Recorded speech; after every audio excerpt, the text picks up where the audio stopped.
The future of Venezuela has become a hot topic in the international community.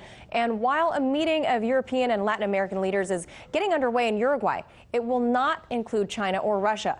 Meantime, the opposition leader is attempting to make key decisions involving oil deals and exports. RT's Rachel Blevins is joining us live from the newsroom now with the latest developments. Rachel?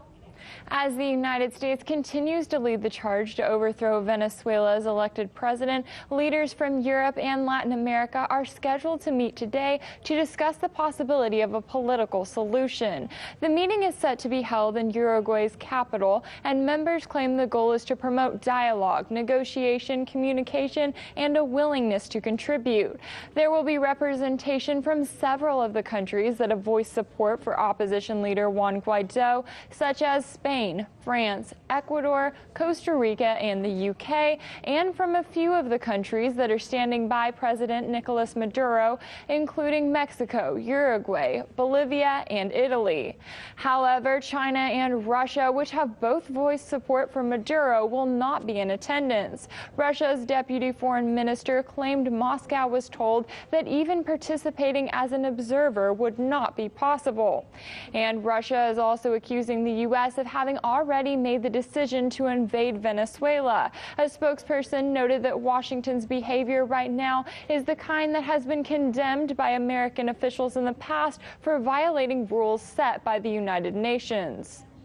Из Вашингтона продолжают поступать сигналы о возможности задействования. There are still signs coming from Washington about the possibility of using force in order to overthrow the legal authorities, including through direct military invasion. This is actually being spoken about openly in the White House. All the while, the United States claimed that it attempts to send humanitarian aid to Venezuela across the border from Colombia, that it has been blocked by the country's military. And Venezuela has claimed that it discovered cargo from the U.S. that included firearms and ammunition. And while other nations discuss Venezuela's future, Guaido's party is making bold promises regarding the future of the country's oil. The opposition leader's representative to the U.S. told Bloomberg that they plan to open the country's oil reserves to foreign investors. We want to have an open economy. We need to rebuild our oil sector, and we need to restructure our debt. So we will have opportunity for many people, and we will need the private sector, not only the nationals, but also foreign investments. He also suggested that the White House could issue an executive order to protect Venezuela from creditors in the same way that it did for Iraq.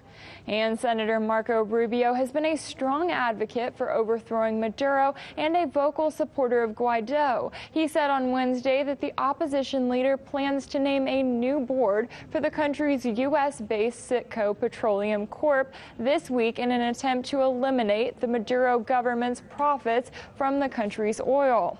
So as Venezuela continues to face a political and economic crisis, the conversation from the U.S. and its allies appears to center around the future of the country's rich natural resources. In Washington, Rachel Blevins, RT.